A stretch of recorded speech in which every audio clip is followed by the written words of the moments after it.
It's currently 5 a.m. Headed to the airport to head to sunny Florida. Headed to Sanibel Island, Fort Myers. Look forward to sharing it all with you. See you at the airport.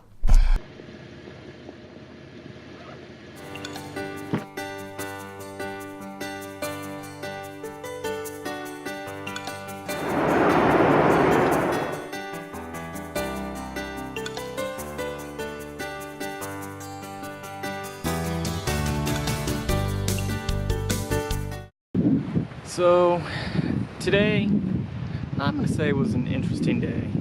In terms of travel-wise, it kind of sucked. One of the worst pre-flights that I've taken. In terms of vlogging, there's not a whole lot that had happened, but I'd convinced myself that this year I'm actually going to vlog more, share these experiences with all of you.